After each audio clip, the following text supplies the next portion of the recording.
तो कहते हैं ना कि बड़ी बच्चे खुशी होती है। बच्चे आते रहेंगे। हाँ हाँ सर।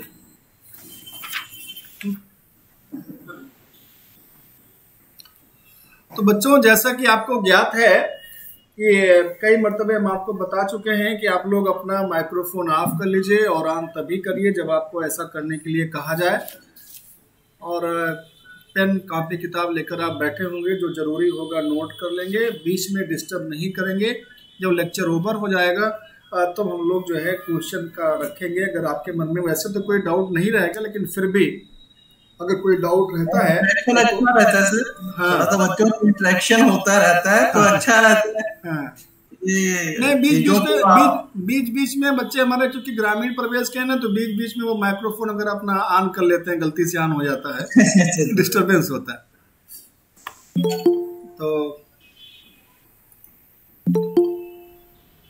तो let's start sir. Dear students, today is the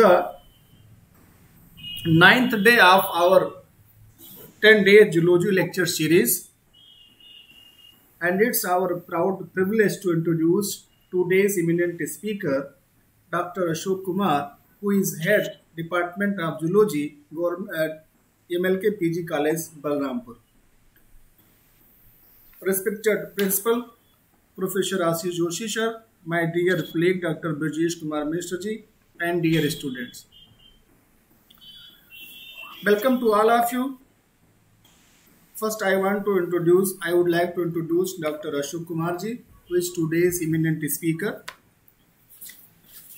Dr. Ashok Kumar ji is currently working as head Department of Zoology, MLK PG College, Balrampur, Uttar Pradesh. He is GATE qualified. He is MPhil, he is PhD, and he has published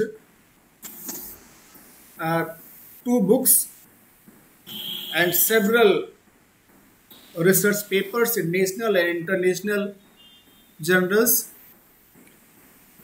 Besides, he has written several book chapters.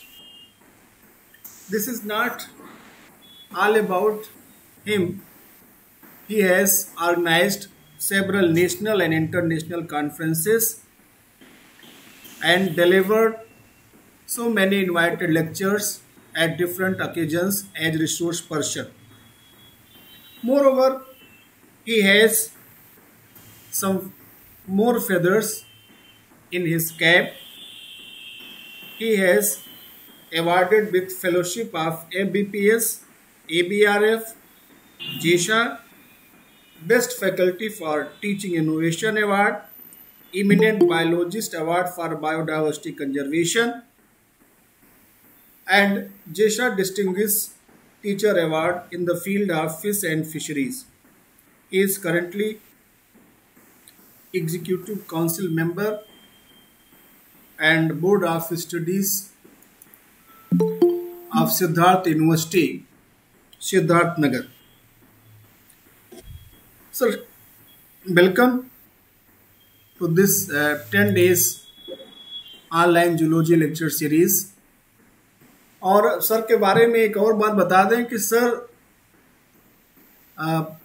Balrampur जैसे छोटे जगह पर रहते हुए भी बहुत sir काम कर रहे हैं और निरंतर सर अपने काम में लगे रहते हैं।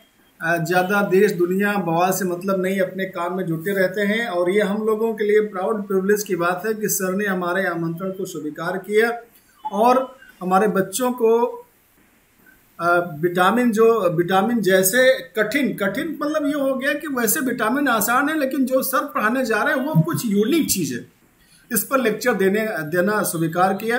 तो सर आपका बहुत बहुत स्वागत है और हम चाहेंगे कि आप हिंदी का ज्यादा से ज्यादा इस्तेमाल करेंगे तो अच्छा रहेगा। नहीं सर, हमारी कोशिश करूँगा केवल हिंदी, क्योंकि आपने किस तरह से बताया कि बच्चों के लिए। हाँ।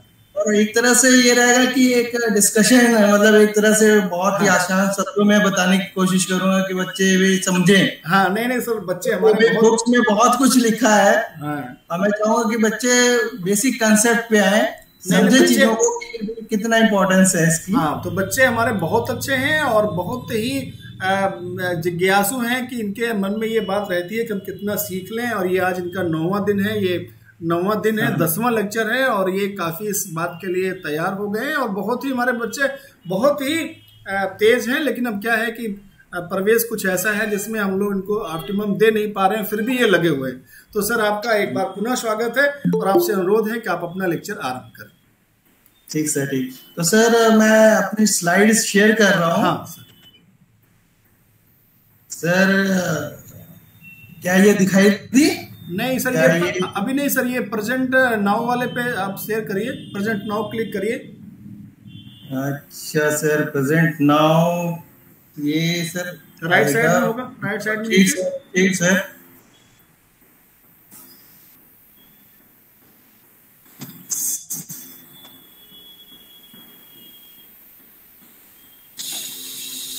हुआ सर?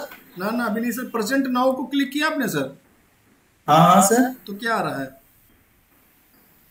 सर? एक छोटी विंडो है, बस शेयर करके आ रहा है, इस पे लिखा हुआ ना। अभी तो नहीं है sir. Present share, present now करेंगे तो 2-3 ऑप्शन आएगा, फुल स्क्रीन का ऑप्शन आएगा। हाँ, एंटायर स्क्रीन आ रहा है सर। हाँ, उसको क्लिक करिए सर।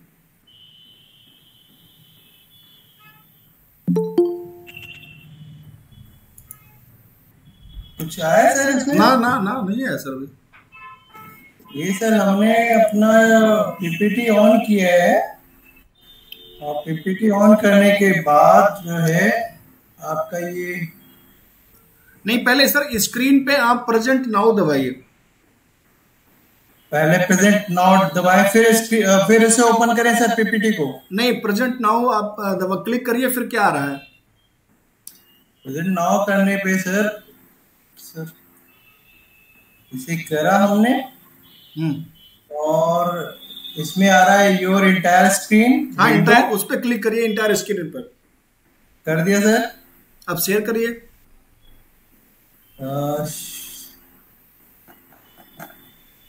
दे नहीं रहा सर ये।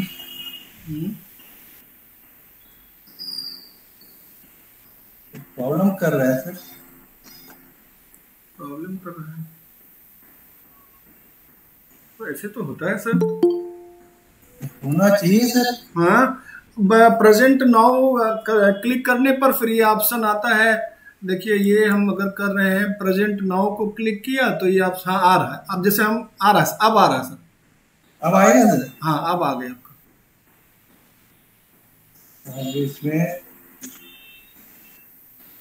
ये शेयर हुआ सर, दिखाई दे रहा है अभी? हाँ, अभी शेयर हो रहा है। हाँ, कुछ आया तो आया सर। आ गया सर, आ गया सर। हाँ। तो क्लियर है सर? हाँ सर, क्लियर। तो बच्चों, ये जो है मेरा जो टॉपिक सर ने आज जो कहा कि आप लोगों को विटामिन बहुत इजी है, लेकिन हम लोग जो है इसे बहुत टफ देखते हैं। बेसिकली हम लोग प्रोटीन, कार्बोहाइड्रेट और लिपिड्स को ज्यादा अहमियत देते हैं, लेकिन आज के लेक्चर के बाद आपको लगेगा कि विटामिन जो है वो बहुत इंपॉर्टेंट फैक्टर है इन तीनों चीजों को मेटाबोलाइज करने के लिए। यानी इन तीनों चीजों को, प्रोटीन, कार्बोहाइड्रेट, फैट, इन सबको मेटाबोलाइज करने के लिए बहुत इंपॉर्टेंट हो जाता है विटामिन। क्योंकि विटामिन से आप एक शब्द देखना है कि स्ट्रक्चर एंड फंक्शन के साथ साथ एक वर्ड दिखाई दे रहा है, कोएंजाइम। तो कोएंजाइम जो है, कहते हैं कि जो एंजाइम है, एंजाइम को फंक्शनल करने के लिए, आपने 2 तरह के एंजाइम्स देखे होंगे, एक सिंपल है, एक कंजुगेटिव।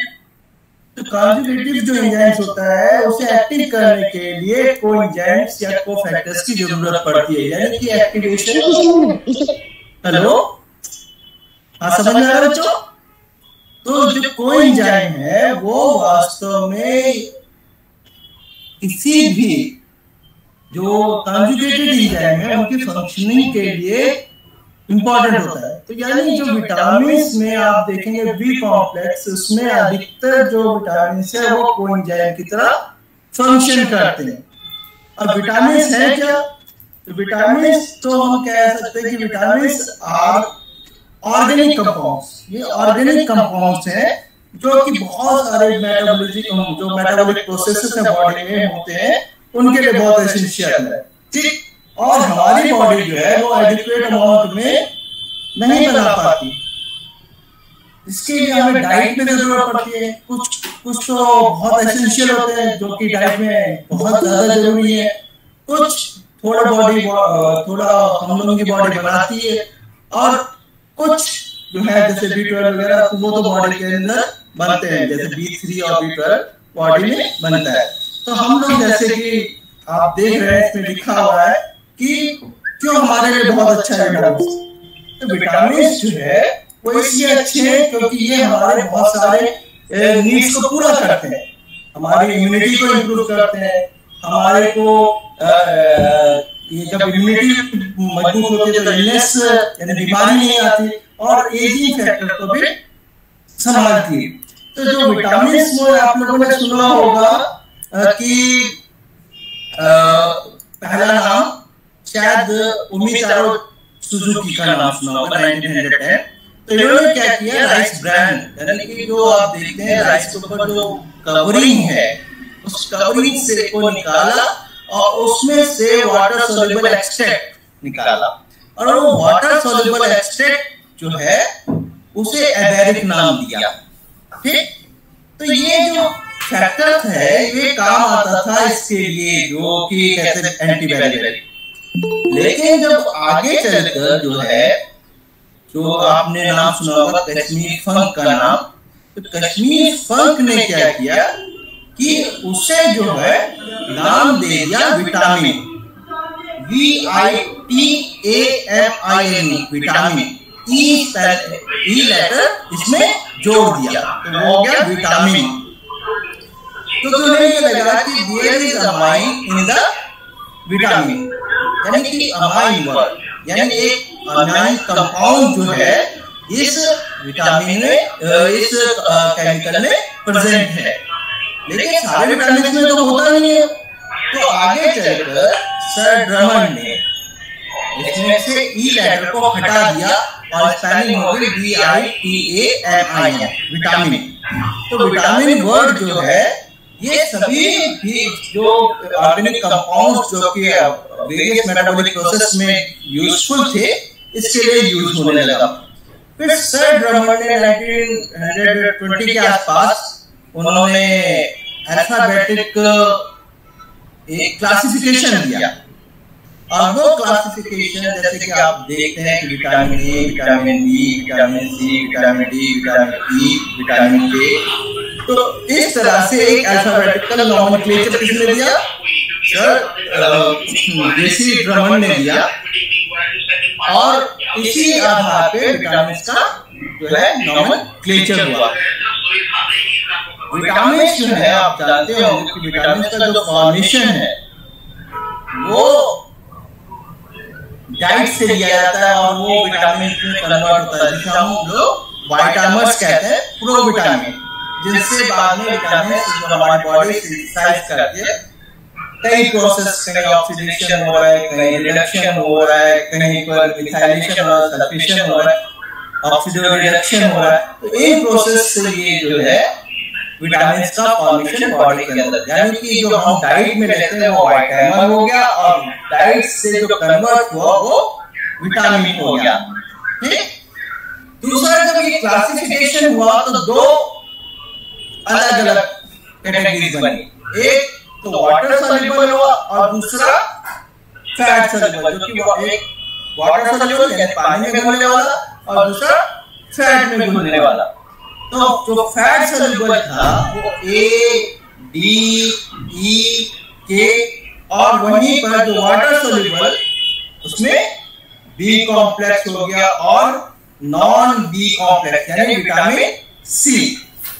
अब B कॉम्प्लेक्स में ये कह सकते हैं कि जो एनर्जी रिलीजिंग है वो B1, B2, B3, B6, B7 and B5, और वहीं पर हीमोफैटिक हो गया जो कि आपके ब्लड से जुड़ा हुआ, इसमें आप कह सकते हैं B9 and B12 folic acid है, साइनोकोबालामाइन।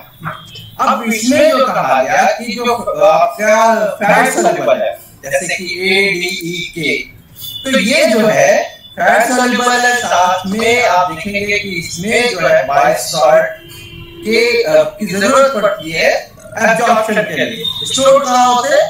लीवर में, और ये जो है नॉर्मली स्टेबल होते हैं कुकिंग कंडीशन में, और ज्यादातर एक्सक्रीट आउट हो जाते हैं फेसेस में। दूसरा कैटेगरी हम लोग लेते हैं जो कि वाटर सॉल्युबल विटामिन का है, तो वो बी और सी है। और इसमें जो कॉमन प्रॉपर्टी ये है कि ये वाटर में घुलनशील है, और दूसरी बात ये है कि इन्हें स्टोर नहीं किया जा सकता। केवल बच्चों से नोट करना कि विटामिन B12 जो है वो स्टोर होता है और दूसरे नहीं, एक्सेप्ट विटामिन B12। और जब कुकिंग करी जाती है तो आप जानते हैं वाटर सॉल्युबल है, तो वेपर के साथ ये कुकिंग कंडीशन में ये खत्म हो जाएगा, डिनेचर हो जाता है, और ये जो है एक्सक्रीट होता है वाटर सॉल्युबल होने की वजह से यूरिन में एक्सक्रीट आउट हो जाता है। तो दो डिफरेंसेस है, एक फेसेस में निकल रहा है, यूरिन में। फैट सॉल्युबल है, कहां पे निकल रहा है? वो फैट सॉल्युबल जो है वो फेसेस में निकल रहा है, और जो आपका वाटर सॉल्युबल है वो एक्सक्रीट हो रहा है यूरिन में। ठीक, अब जो वाटर सॉल्युबल विटामिन है वो कह सकते हैं कि वो यूज होते हैं एज ए कोफैक्टर बहुत सारे एंजाइम्स के लिए, और ये स्टोर नहीं होते बॉडी में। अब विटामिन की जो जरूरत है ग्रोथ के लिए, मेंटेनेंस के लिए, रिप्रोडक्शन के लिए, और एनर्जी प्रोडक्शन के लिए, आप जानते होंगे कि fat soluble vitamin colour vision, blood clotting, bone formation, और मेंटेनेंस ऑफ मेम्ब्रेन की जरूरत, मेंटेनेंस ऑफ मेम्ब्रेन स्ट्रक्चर के लिए जरूरी है। वाटर सॉल्युबल आप जान गए हैं कि ये जो है कोई एंजाइम की तरह काम करता है, जो कि लिपिड, कार्बोहाइड्रेट और अमीनो एसिड के मेटाबॉलिज्म के लिए। दूसरा ये कहते हैं कि जो ए और डी है, बच्चों से नोट करेगा, ए और डी स्टेरॉइड हार्मोन की तरह फंक्शन करता है, और जो है फैट सॉल्युबल विटामिन जो है ये नाइट ब्लाइंडनेस, स्केलेटल डिफॉर्मेशन और हेमोरेजिस और हेमोलाइसिस, इनकी कमी की वजह से ये हो जाता है। बच्चों इस स्लाइड को बहुत ध्यान से देखना, ये बहुत इंपॉर्टेंट स्लाइड है। इसमें आप देखेंगे कि जो बी कॉम्प्लेक्स है, ठीक, जैसे B1, B2, B3, B5, B6, B12, vitamin C, biotin, B5, और आप B7 फॉलिक एसिड। तो आप देख रहे होंगे कि जो दूसरा जो आप रो देख रहे हैं उसमें कोई एंजाइम है, तो थायमीन जो है, जैसे कि थायमीन पायरोफॉस्फेट, तो थायमीन विटामिन B1 अगर कहा जाए तो B1 नहीं एक्टिव होता है। इसका जो थायमीन पायरोफॉस्फेट, थायमीन पायरोफॉस्फेट ये फंक्शनल है, और ये क्या काम करता है? ये जो है एंजाइम का कोफैक्टर की तरह काम करता है, और साथ और क्या करता है कि ये डीकार्बोक्सिलेशन यानी कि CO2 को वहां से हटा देगा। एक डीकार्बोक्सिलेशन यानी जहां पर CO2 है वहां से उसे हटा देगा। राइबोफ्लेविन हो गया B2। अब इसमें दो कोएंजाइम्स है, एक FAD है, दूसरा FFN है, यानी कि flavin mononucleotide, flavin adenine dinucleotide. और ये क्या करता है? ये इलेक्ट्रॉन्स का ट्रांसफर करता है, यानी ऑक्सीडेशन रिडक्शन का ही काम करेगा। लाइसिन B3 हो गया, ये भी ऑक्सीडेशन रिडक्शन का काम करता है। पेंटोथेनिक एसिड, अब इसका कोएंजाइम, ये कोएंजाइम ए आपने अक्सर देखा होगा COA लिखा होता है, जो कि एसिटिल ग्रुप का ट्रांसफर। पैराडॉक्सिन B6 यहां पे क्या करता है? जो इसका कोएंजाइम है वो पैराडॉक्सल फॉस्फेट है। पैराडॉक्सिन का जो कोएंजाइम है वो पैराडॉक्सल फॉस्फेट है, और ट्रांसएमिनेशन, डीकार्बोक्सिलेशन, रेसिमाइजेशन ये प्रोसेस ये करता है। आगे चलकर इस विटामिन के बारे में पढ़ेंगे, डिस्कस करेंगे, तब इसके बारे में आपको आगे बताता हूँ। B12 जो है वो मिथाइल ग्रुप का ट्रांसफर करता है। B12 मिथाइल ग्रुप का ट्रांसफर करता है। एस्कॉर्बिक एसिड कोलेजन सिंथेसिस का काम करता है, हीलिंग ऑफ बॉन्ड्स करता है। और कोलेजन सिंथेसिस में आप देखेंगे कि हाइड्रोक्सिलेशन ऑफ प्रोलीन लाइसिन का हाइड्रोक्सिलेशन करता है, तो इन दोनों के बीच में क्रॉस लिंकेज बनता है। और क्रॉस लिंकेज बनने की वजह से आप देखेंगे कि बोन्स, मसल्स, इन सब का फॉर्मेशन होता है। बायोटिन का जो कोएंजाइम फॉर्म है वो बायोसाइटिन है, और वो जो है कार्बोक्सिलेशन करता है। आप देखेंगे कि एसिटिल कोएंजाइम से में जो CO2 ऐड कर देगा, और CO2 ऐड करने से मैलोनाइल कोएंजाइम का फॉर्मेशन होता है। फॉलिक एसिड मिथाइल ग्रुप का ट्रांसफर करता है। तो बच्चों पहला हम लोग जो ले रहे हैं पहला विटामिन थायमिन। तो थायमिन जो है वो आप देखते हैं कि पैरामिडिल रिंग और थायजोल रिंग, आप यहाँ देखेंगे 2 रिंग्स है, एक है आपका पैरामिडिल रिंग और ये है थायजोल रिंग, और दोनों को जो जोड़ता है वो मिथाइलिन ब्रिज होता है।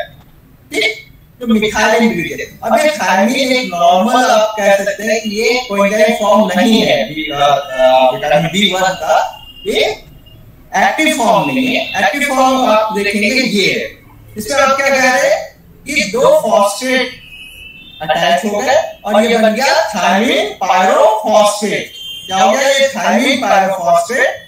और अगर एंजाइमेटिकली कहें तो ये हो गया कोकार्बोक्सिलेज। क्या हो गया? ये कोकार्बोक्सिलेज यानी एंजाइम। अब एंजाइम कैसे फंक्शन करता है? आपके कोर्स में एंजाइम भी है, तो आप कहते हैं कि एंजाइम क्या करता है? एक्टिवेशन एनर्जी को कम कर देता है ना। और दूसरा कहते हैं कि रिएक्शन का रेट ऑफ रिएक्शन बढ़ाता है, और रेट ऑफ रिएक्शन बढ़ने के बाद आप कहेंगे कि ये जो है इन द एंड अनअल्टर्ड रहता है, इसमें कोई चेंज नहीं होता। तो अब ये देख रहे हैं कि जो हम लोगों ने बात किया था ये थायजोल रिंग है। ठीक, थायजोल रिंग क्योंकि इसमें सल्फर है। अब इसमें आप देखेंगे कि ये जो थायजोल रिंग है किसका? कोकार्बोक्सिलेज का। अब इसमें जो है आप देखेंगे कि जो थायजोल रिंग है इसमें जो सेकंड प्लेस है इसका, जिसमें कार्बन है, वो न्यूक्लियोफिलिक तरीके से काम करता है, और जो टायलिक एसिड है वो इससे जुड़ जाता है। ठीक, जुड़ने के बाद आप देखेंगे मैंने आपको क्या कहा था कि थायमिन पायरोफॉस्फेट जो है डीकार्बोक्सिलेशन का काम करता है, यानी कि CO2 इसमें से निकल जाएगा। और निकलने के बाद आप देख रहे हैं कि पायरुविक एसिड किसमें कन्वर्ट हो गया? एसिटल्डिहाइड में। किसमें? एसिटल्डिहाइड में। और हमारा जो ये एंजाइम है कोकार्बोक्सिलेज का थायजोल रिंग वो एज इट इज रहा, उसमें कोई चेंज नहीं है। तो कोकार्बोक्सिलेज अगर आप एंजाइम के बारे में लिख रहे हैं तो बहुत अच्छा एग्जांपल है जिससे आप बता सकते हैं कि एंजाइम जो है जब रिएक्शन कराता है तो आखिरी में जो है जब रिएक्शन कैटालाइज करेगा तो आखिरी में अनयूज्ड मतलब अनअल्टर्ड यानी उसमें कोई चेंज नहीं आएगा। आप देख रहे होंगे फर्स्ट स्टेप में और लास्ट स्टेप में ये डिसोसिएशन के बाद, डिसोसिएशन स्टेप के बाद आप इसे देख रहे होंगे कि इसमें कोई चेंज नहीं आया। जो फंक्शंस है थायमिन के उसमें ये कह सकते हैं थायमिन पायरोफॉस्फेट एक्टिव फॉर्म है थायमिन का, और ये जो है इसके लिए जो जरूरत है इसके लिए खासतौर पे थायमिन के फॉर्मेशन के लिए एटीपी की जरूरत होती है लीवर में, और ये जो है खास तौर पे ये हेल्प करता है अगेंस्ट टायर्डनेस। और ये वाटर सॉल्युबल है तो वॉशिंग से खत्म हो जाता है, अगर इसे धोया जाए मतलब कि राइस को धोया जाता है और या वेजिटेबल्स को धोने पे ये डिस्ट्रॉय होता है। और इसकी जो डेफिशिएंसी है वो वेरी वेरी आप लोग जानते होंगे, और जो सोर्सेस हैं आप जानते होंगे कि yeast, cereal, rice, liver, legumes, इनसे इसकी कमी पूरी की जा सकती है। अब इसमें आप कहेंगे कि थायमिन डेफिशिएंसी से अब जो वेरी वेरी भी है वो अलग अलग उम्र में अलग अलग तरह से इफेक्ट दिखाती है, जैसे कि अडल्ट वेरी वेरी तो इसमें आप देखेंगे insomnia, headache, dizziness, loss of appetite, मतलब नींद नहीं आएगी, सर दर्द है, डिजीनेस यानी कि लेथार्जिक रहेगा, लॉस ऑफ एपेटाइट, भूख न लगना, मसल्स में वीकनेस और नमनेस, सुन्न हो जाता है, तो मतलब कि प्रिक करने पे भी पता नहीं चलेगा कि ये क्या है, मतलब कि इतना सुन्न हो जाएगा। लेकिन प्रिकिंग सेंसेशन होता है लोअर लिम्स में, यानी कि निचले धड़ के निचले उस पे आप ये कह सकते हैं कि यहाँ पर जो ऐसा लगेगा कुछ चीजें चुभ रही हैं और बहुत ज्यादा थकावट महसूस होगी, फटीग महसूस होता है। दूसरा हो गया, पहला आपने कही, फिर हम इसे और थोड़ा सा स्पेसिफिक कर लेते हैं, इसमें आप कहेंगे वेट बेरी। तो वेट बेरी में आप देखेंगे कि ये इफेक्ट करता है कार्डियोवैस्कुलर सिस्टम को, यानी कि कार्डियोवैस्कुलर सिस्टम को, कार्डियो यानी कि दिल से जुड़ा हुआ वैस्कुलर सिस्टम यानी सर्कुलेटरी सिस्टम को इफेक्ट करता है। एडिमा अपीयर्स इन लोअर लिम्ब, यानी कि सूजन रहेगी निचले लिम्स में, ट्रंक में, फेस में, ब्लड प्रेशर एबनॉर्मल रहेगा और हार्ट जो है वीक होता चला जाएगा। आंख में डेथ जो है वो हार्ट के फेलियर से हो जाती है। दूसरा जो है कहते हैं कि ड्राई बेरी है। तो ड्राई बेरी में क्या होता है कि सेंट्रल नर्वस सिस्टम पे इफेक्ट करता है और इससे जो है आप देखेंगे कि मसल्स वीक हो जाती है और तो इंडिविजुअल जो इससे सफर कर रहा है वो बेचारा चलने के लायक नहीं रहता है और उसे बिस्तर को मतलब कहते हैं कि बिस्तर पकड़ लेना, यानी वो बेड रिडन हो जाता है और डेथ हो जाती है अगर सही से इसका इलाज ना हो। बच्चों में भी इन्फेंटाइल बेरी पाया जाता है जो कि 2 से 10 महीने के बीच में, और उसमें भी हार्ट की प्रॉब्लम हो जाती है अगर ये B1 इस फॉर्म में थायमिक पायरोफॉस्फेट के फॉर्म में नहीं कन्वर्ट हो जाए। ठीक, बच्चों दूसरा जो है वो है विटामिन B2, राइबोफ्लेविन। तो राइबोफ्लेविन जो है वो आप जानते हैं कि 2 वर्ड्स हो गए, एक राइबो और एक फ्लेविन। तो राइबो वर्ड जो लिया गया वो राइबोस, आप जानते हैं राइबोस शुगर, और दूसरा जो है फ्लेविन। तो फ्लेविन जो है ये आइसोएलेक्साइन रिंग जो है ये कलर देता है येलो। ये जो कलर है देने वाला जो पार्ट है फ्लेविन, ठीक, कौन सा हिस्सा दे रहा है? आइसोएलेक्साइन रिंग। और जो आप देख रहे हैं कि राइबोस यानी ये हिस्सा ये रिड्यूस फॉर्म ऑफ राइबोस है जिसे रिबिटॉल कहते हैं। ठीक, और ये आपने 2 चीजें सुनी होंगी, इसमें 2 coenzyme FMN and FAD, 2 coenzyme FMN and FAD और there are B2 there। Main क्या काम है? ऑक्सीडेशन, रिडक्शन या फ्लो ऑफ इलेक्ट्रॉन। आपने सुना होगा जब ETS पढ़ते हैं तो FMN, तो फ्लेविन FMN है, तो फ्लेविन मोनोन्यूक्लियोटाइड, ये काम क्या करता है? ये जो है आप जानते होंगे कि ETS में NADH से वो NADH को ऑक्सीडाइज करता है और उसे NAD में कन्वर्ट करता है और आगे जो है इलेक्ट्रॉन और प्रोटॉन को ये आगे, जैसे इलेक्ट्रॉन जो आपका ETS है इलेक्ट्रॉन ट्रांसपोर्ट सिस्टम, उसमें इलेक्ट्रॉन को ट्रांसफर कर देता है और प्रोटॉन को वो माइटोकॉन्ड्रियल मैट्रिक्स में भेज देता है। इसीलिए आप जब इसका स्ट्रक्चर देखेंगे ये मैंने दिखाया है कि ये जो आइसोएलेक्साइन रिंग है ये येलो है और ये जब रिड्यूस हो जाती है 1 और 4 पोजीशन पे, 1 और 4 पोजीशन पे हाइड्रोजन ऐड हो जाएगा तो ये कलरलेस हो जाता है। जैसे मैंने आपको पहले बताया कि जो फ्लेविन मोनोन्यूक्लियोटाइड है वो ETS में मेजर रोल प्ले करता है। दूसरा ये कह सकते हैं बीटा ऑक्सीडेशन, जो फैटी एसिड का ऑक्सीडेशन है, हो सकता है आपने क्लास में अभी पढ़ा हो कि जो फैटी एसिड ऑक्सीडेशन है उसके लिए एनएडी बहुत इंपॉर्टेंट रोल प्ले करता है। थायमी आपका टेट्राहाइड्रोफोलेट के फॉर्मेशन के लिए जरूरी है, और सबसे ज्यादा जरूरी है ग्लूटाथियोन को वापस रिड्यूस करने के लिए, जो कि फ्री रेडिकल्स के लिए एक कहते हैं ना कि सबसे इम्पोर्टेंट अपने एक डिफेंस सिस्टम है फ्री रेडिकल के लिए। और एफएडी जो ट्रिप्टोफैन को बीसी में कन्वर्ट करने के लिए भी इम्पोर्टेंट रोल प्ले करता है। खास तौर पे कहा गया है कि बीसी जो है वो एब्जॉर्ब होता है स्मॉल इंटेस्टाइन में और डिस्ट्रीब्यूट होता है वो सारे टिश्यूज में। आपने को मैंने पहले भी बताया कि एफएमएन और एफएडी दो क्या है एक्टिव फॉर्म्स है राइबोफ्लेविन के, और ये जो है प्रोस्थेटिक ग्रुप्स है कई सेवरल एंजाइम्स के। प्रोस्थेटिक ग्रुप है सक्सेसिक डिहाइड्रोजनेज के। तो जब ये जो प्रोस्थेटिक ग्रुप का मतलब ये हो गया कि these are tightly bound to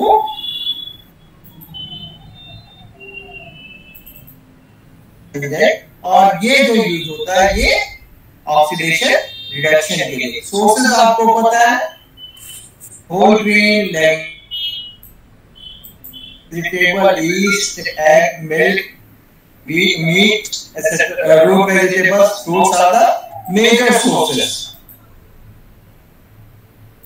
अब इसकी कमी से आपने देखा होगा कि जो माउथ के कॉर्नर्स पे छाले हो जाते हैं, क्रैक्स हो जाते हैं, और हिलियोसिस यानी कि जो रेडनेस है, स्वेलिंग है और क्रैकिंग ऑफ लिप्स होता है।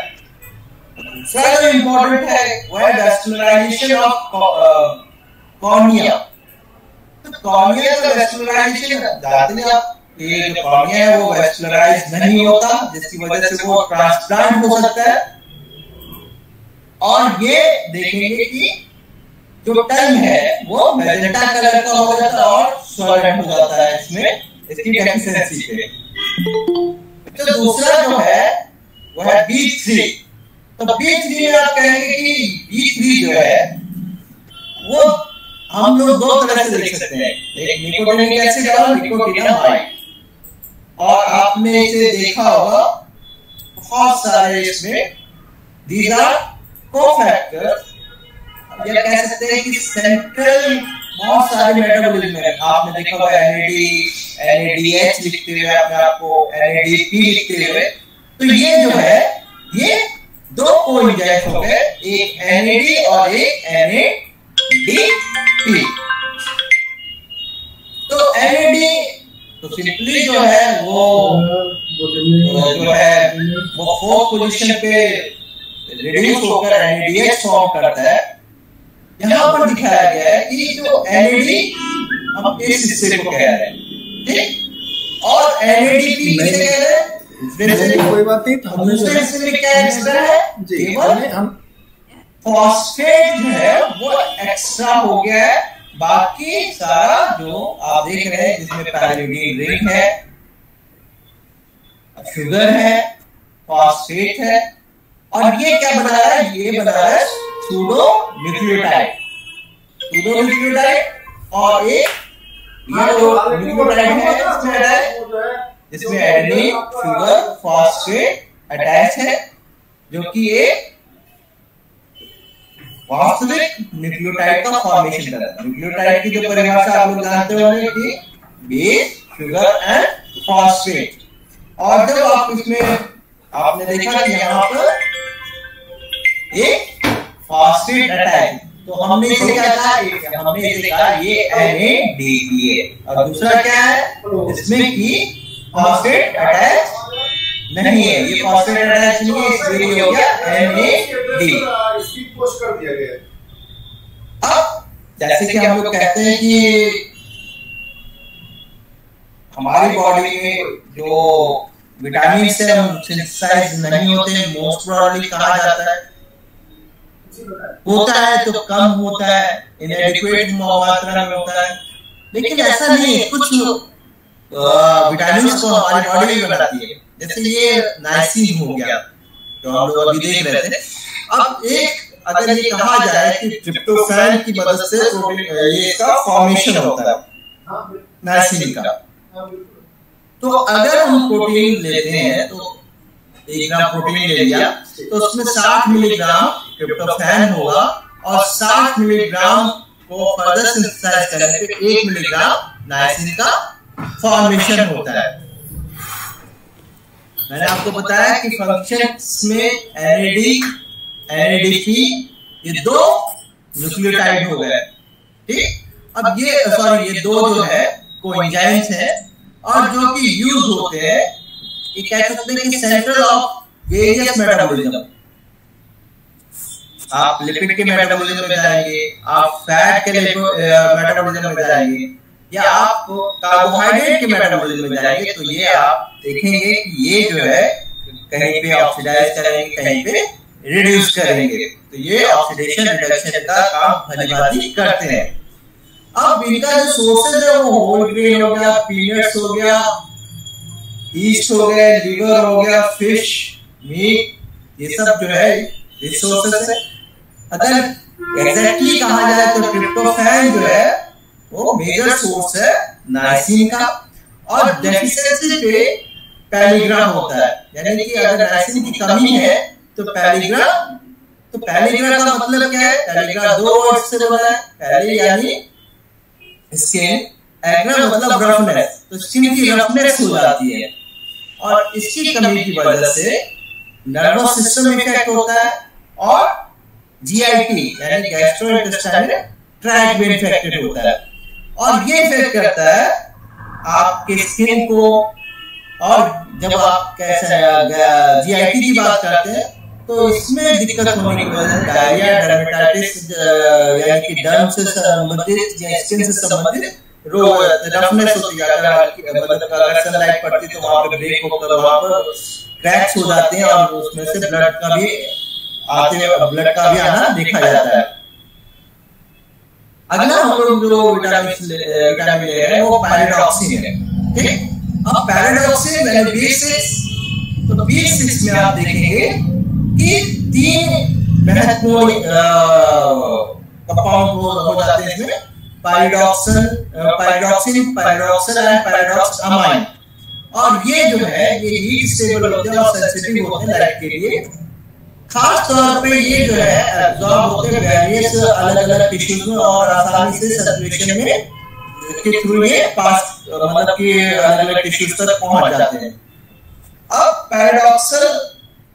पैराडॉक्सिन एंड पैराडॉक्स अमाइन ये आपस में इंटरकन्वर्ट हो सकते हैं और जो आपस में इंटरकन्वर्ट होते हैं और इनका मकसद जो है वो है कन्वर्ट होना पैराडॉक्सल फॉस्फेट में। पैराडॉक्सल फॉस्फेट ही जो है वो बेसिक कोएंजाइम कह लीजिए जो कि कोफैक्टर के तौर पे काम करता है। आप यहां देख रहे होंगे पैराडॉक्सिन जो है वो एटीपी की मदद से पैराडॉक्सिन फॉस्फेट में, यानी कि यहां पर एटीपी ने फॉस्फेट दिया और यहां पर आप देख रहे हैं एफएडी यूज हुआ। एफएडी ने जो है इसे ऑक्सीडाइज किया, हाइड्रोजन निकल गए और यहां पर ये पैराडॉक्सल फॉस्फेट में कन्वर्ट हुआ, हाइड्रोजन यहां से अलग हुआ और जो फॉस्फेट है फॉस्फेटेज ने फॉस्फेट को निकाल दिया और ये पैराडॉक्सल में कन्वर्ट हुआ, ठीक।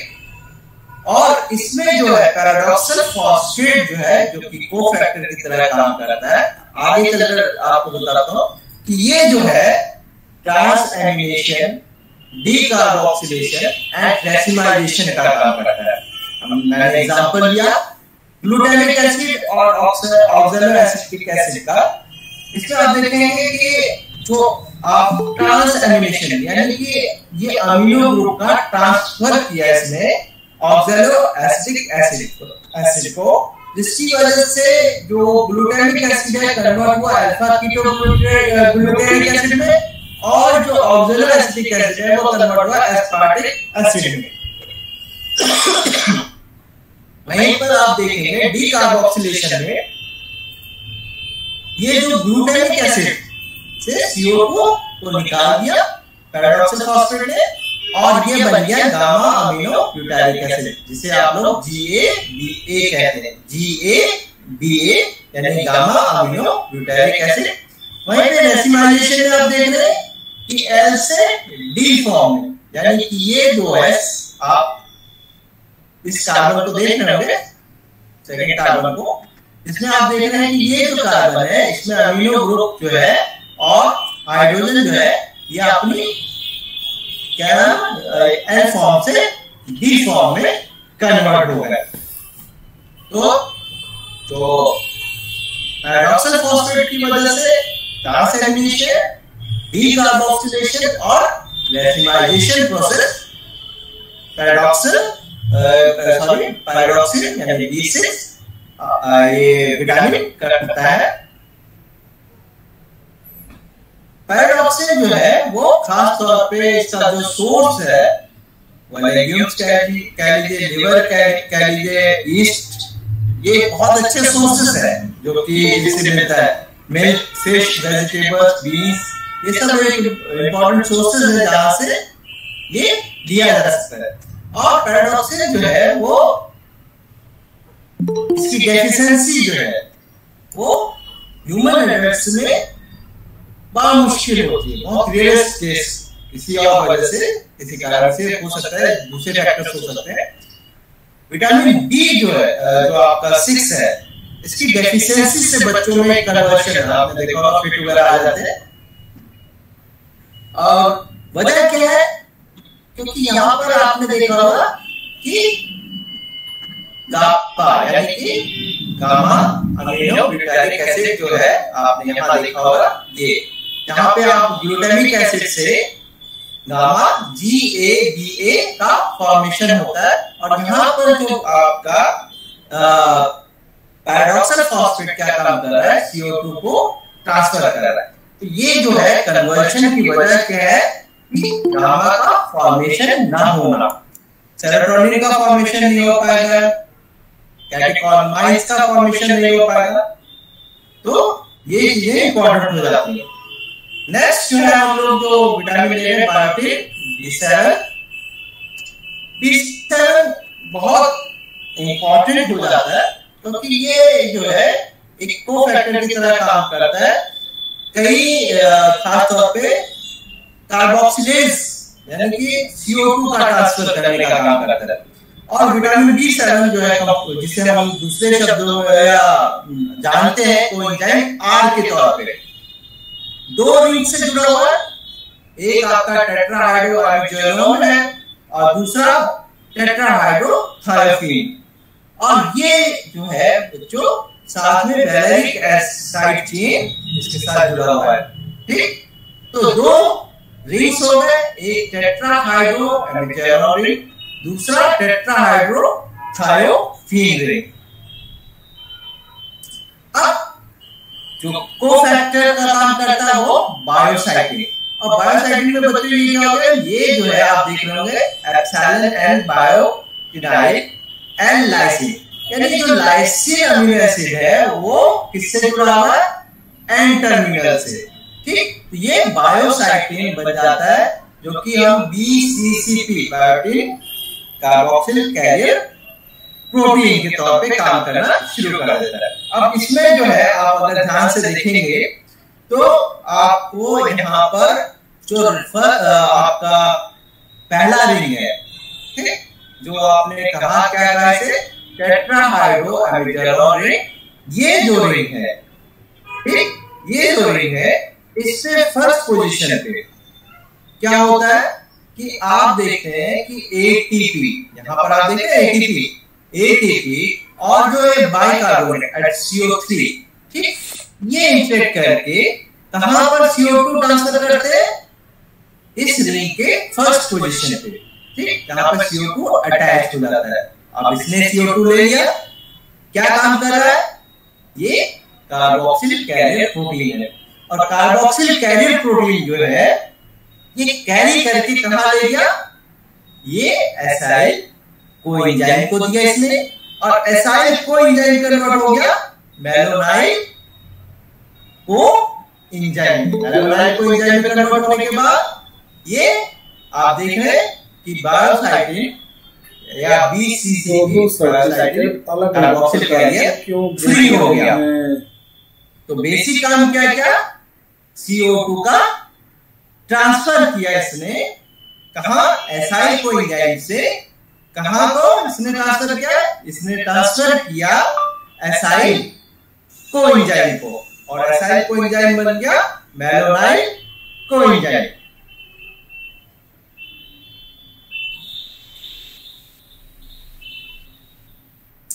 अब बायोटिन जो है वो एक प्रोस्थेटिक ग्रुप है, बहुत सारे कार्बोक्सिलेजेस के लिए, जैसे pyruvate carboxylase, acetyl carboxylase, propionyl coenzyme carboxylase. तो और इसमें आपको जैसे मैंने बताया कि एप्सिलॉन अमीनो ग्रुप से लाइसाइल या लाइसिन रेसिड्यू जुड़ जाता है, और इसका मेन फंक्शन क्या है, it is a carrier of CO2। और इसकी डेफिशिएंसी बहुत रेयर होती है, क्योंकि अक्सर ये सभी ज्यादातर फूड में ये पाया जाता है। नेक्स्ट जो है फॉलिक एसिड, बहुत इंपॉर्टेंट है फॉलिक एसिड, क्योंकि आपने देखा होगा एनीमिया को इससे जोड़ा जाता है।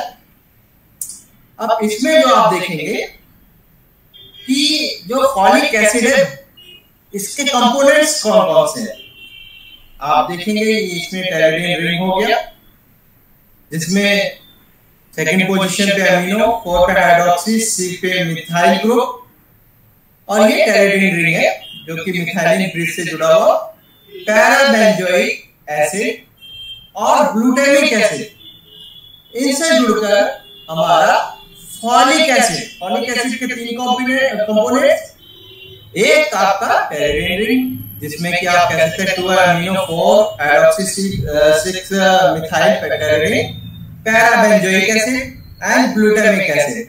तो ये जो है फॉलिक एसिड है जो कि टिरोइल एल ग्लूटामिक एसिड कहलाता है, और ये जो है फोलासीन से लिया गया। अब इसमें जो आप देखेंगे कि 5th, 6th, 7th and 8th position, 5th, 6th, 7th, 8th position पे रिडक्शन होता है। पहले जो 7th और 8th पोजीशन पे हाइड्रोजन जुड़ता है, जिससे ये बन जाता है डाइहाइड्रो फॉलिक एसिड। लेकिन एक्टिव फॉर्म क्या है, टेट्राहाइड्रो फॉलिक एसिड। क्या है ये active form, tetrahydro folic acid. और बेसिक काम क्या है इसका, ये एक carbon unit, single carbon unit का ट्रांसफर करता है। इसमें आप देखेंगे कि 10th पोजीशन पे आप देख रहे हैं कि फॉर्माइल ग्रुप अटैच हो गया, तो N10 फॉर्माइल टेट्राहाइड्रोफोलेट भ्रमित और इसमें 5 और 10 के बीच में formation N5-10 methyl tetrahydrofolate. Main चीज क्या हुआ, ये जो है ट्रांसफर क्या करता है, 1 कार्बन यूनिट का। और फॉलिक एसिड की रिक्वायरमेंट क्या है, ये रिक्वायर्ड है क्योंकि ये सिंथेसाइज करता है डीएनए का सिंथेसिस करता है थ्रू न्यूक्लियोटाइड। ठीक, तो ये जो है खास तौर पे इंपॉर्टेंट हो जाता है डीएनए सिंथेसिस के लिए। तो फॉलिक एसिड जो है एक इंपॉर्टेंट काम और भी करता है, न्यूरल ट्यूब डिफेक्ट्स जो कि खास तौर पे एम्ब्रियो में होते हैं, उससे अगर इसकी कमी होगी तो इसकी कमी की वजह से न्यूरल ट्यूब डिफेक्ट, जिसे NTD कहते हैं, वो हो जाता है। अब इसमें कहा जाता है कि खास तौर पर ये मैग्लोब्लास्टिक एनीमिया के लिए जिम्मेदार है। तो मैग्लोब्लास्टिक एनीमिया तब होता है जब इसकी कमी होती है, और आपको जो खास तौर पे इसमें RBC सेल्स होते हैं, आप देखेंगे कि वो नॉर्मली क्या होते हैं, कॉन्केव शेप में, और अगर ये विटामिन की कमी है तो ये कन्वर्ट हो, ये जो है ओवल शेप में दिखाई देते हैं। और उसके ऊपर जो मेम्ब्रेन होती है वो इरेगुलर हो जाती है। ऑक्सीजन कैरिंग कैपेसिटी तो होती है लेकिन इनकी हाफ लाइफ बहुत कम हो जाती है। और मैच्यूरेशन या कह सकते हैं मैच्यूरेशन और प्रोलिफरेशन की स्पीड, यानी कि ये जो हीमोपोएटिक सेल्स होते हैं उनका डिवीजन जो है वो बहुत ही स्लो हो जाता है। स्लो होने की वजह से हमारी जो रिक्वायरमेंट है वो पूरी नहीं हो पाती, क्योंकि नॉर्मल जो है आरबीसी का अगर कहा जाए लाइफ स्पैन जो है 120 डेज का है होता है, लेकिन अगर उससे बिफोर ये खत्म होना शुरू हो जाते हैं, अगर इनकी हाफ लाइफ कम हो जाती है तो वहां पर हमारे पास ऑक्सीजन की भी भाई, क्योंकि जो आरबीसी है ऑक्सीजन पहुंचाने का काम करता है। तो यहाँ पर क्या हो रहा है कि मैग्लोब्लास्टिक एनीमिया की वजह से हमारे पास जो एक्चुअल आरबीसी है उसकी कमी हो जाती है।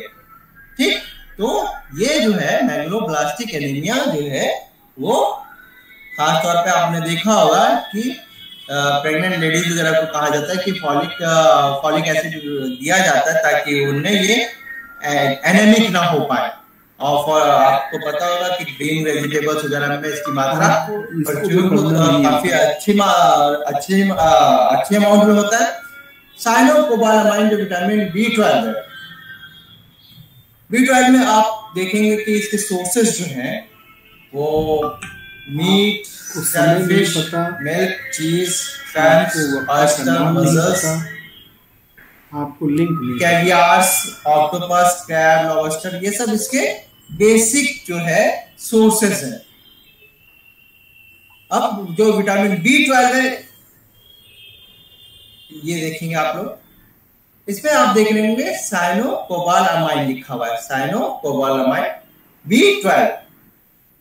बीच में कोबाल्ट, 4 पायरोल रिंग्स, और जो कि जुड़ा हुआ है कोबाल्ट जुड़ा रहता है 5,6 डाइमिथाइल बेंजीमाइडोल से, और दूसरे तरफ यहाँ साइनाइड है, और ये मिलके बनाता है सूडो न्यूक्लियोटाइड। ये जो हिस्सा आप देख रहे हैं कि 5,6 डाइमिथाइल बेंजीमाइडोल, ये ना तो कोई बेस है और बेस ना होने की वजह से ये सूडो न्यूक्लियोटाइड बनाता है। ठीक, और दूसरी तरफ ये जो है कोबाल्ट बीच में और इसमें पायरोल रिंग्स के साथ साइनाइड।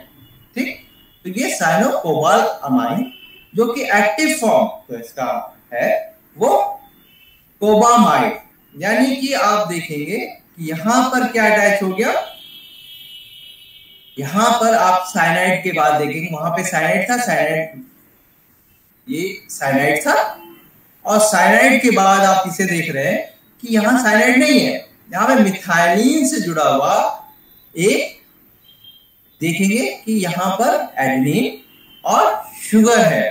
तो ये क्या हो गया कि जो एक्टिव साइट है इसका साइनोकोबालामाइन का वो ये पोजीशन हो गई, इट इज द साइट, ये मिथाइलिन जो है वो साइट हो गई किसकी, एक्टिव, ये साइट हो गई ये साइनोकोबालामाइन का, जो कि क्या काम करता है, जिसका बेसिक काम क्या है कि वो जो है रीअरेंजमेंट्स करता है। वो कार्बन, अगर मोर स्पेसिफिकली कहा जाए तो कार्बन के बीच में बॉन्ड को तोड़ा इसने, आप देखेंगे ये बॉन्ड को तोड़ने के बाद इसका रीअरेंजमेंट हुआ, तो मिथाइल मेलोनाइल कोएंजाइम को उसने सक्सिनाइल कोएंजाइम में कन्वर्ट किया। करा क्या, आप यहाँ देख रहे हैं फर्स्ट, सेकंड, थर्ड और फोर्थ। अब यहाँ पर देख रहे हैं कि इसका रीअरेंजमेंट क्या हुआ, first, third, second and fourth. तो इसने क्या किया, रीअरेंजमेंट। यहाँ पर आप देख रहे हैं पहले में आपने देखा कार्बन और कार्बन के बीच के बॉन्ड्स को तोड़ा, ठीक, और रीअरेंजमेंट किया। दूसरा क्या कर रहा है, कार्बन ऑक्सीजन बॉन्ड को ये तोड़ रहा है। यहाँ पर तोड़ने के बाद क्या किया इसने, वाटर बना दिया, और कार्बन ऑक्सीजन बॉन्ड जो है वो इसने तोड़ा, और ये जो रिएक्शन है वो टिपिकली बैक्टीरिया में पाया जाता है। ये किसका, ये आपका नंबर है तो आप ग्रुप में तीसरा जो एग्जांपल ले रहे हैं हम लोग, उसमें कार्बन नाइट्रोजन बॉन्ड का क्लीवेज है। आप ये देख रहे हैं जो अमीनो ग्रुप है और कार्बन और नाइट्रोजन के बीच का बॉन्ड, आपने देखा रीअरेंजमेंट हुआ, उसको आप कहिए कहाँ पे है वो? फर्स्ट से सेकंड कार्बन पे अमीनो ग्रुप अटैच हो गया, तो ये जो है रीअरेंजमेंट का काम करता है। इंडिया के अंदर ही है ना। अब दूसरा मिथाइल एक्टिवेशन, मिथाइल एक्टिवेशन। और डोनर कौन है? डोनर में आप देखेंगे तो ये आपको कहा था कि एक कार्बन, सिंगल कार्बन यूनिट का ट्रांसफर करता है। अरे भाई है ना, तो फॉलिक एसिड। अब आपको मैंने बताया था N5, यानी कि फिफ्थ पोजीशन पे, फिफ्थ पोजीशन पे जो आपका मिथाइल ग्रुप है या कोई भी कार्बन जो आपका एल्डिहाइड ग्रुप है, वो सबका वो ट्रांसफर करता है। लेकिन यहाँ पर जो है वो मिथाइल ग्रुप का ट्रांसफर हो रहा है। कहाँ से? टेट्राहाइड्रोफोलेट से। यानी कि सिंपली आप कह सकते हैं सिंगल कार्बन यूनिट का ट्रांसफर हुआ। और सिंगल कार्बन यूनिट का ट्रांसफर मैंने कहा था कि आपको डीएनए बनाने के लिए यूज होता है। यहाँ पर डीएनए बनाने आप देख रहे हैं कि मिथ्योनिन की सिंथेसिस के लिए, मिथ्योनिन यानी आपका प्रोटीन का फॉर्मेशन करना है, तो मिथ्योनिन जो है आपको याद होगा कि AUG यानी इनिशिएशन कोडॉन को रिप्रेजेंट करता है। वहीं पर जो दूसरी तरफ देखेंगे कि रिडक्शन में, आप रिड्यूसिंग सिस्टम में देखेंगे कि मीथेन का फॉर्मेशन बैक्टीरिया में, और सेकेंड रिडक्शन में देखेंगे कि इस सिंगल कार्बन यूनिट के ट्रांसफर के बाद इसमें CO2 ऐड होने पे आप एसिटिक एसिड का फॉर्मेशन होता हुआ देख सकते हैं। तो B12 जो है बेसिकली बहुत इंपॉर्टेंट हो जाता है, क्योंकि ये जो B12 है ये फॉर्मेशन करता है पर्नीसियस, इसकी डेफिशिएंसी से पर्नीसियस एनीमिया होता है। और पर्नीसियस एनीमिया इसलिए होता है क्योंकि इंट्रांसिक फैक्टर्स, इंट्रांसिक जो फैक्टर्स हैं ये स्टमक के पैराइटल सेल्स से इसका फॉर्मेशन होता है फैक्टर्स का। और अगर ये फैक्टर्स का फॉर्मेशन नहीं होगा तो ये विटामिन डिस्ट्रॉय हो जाते हैं, जिसकी वजह से मैच्यूरेशन आरबीसी सेल्स का नहीं हो पाता। तो इस वजह से पर्नीशियस एनीमिया देखा जाता है।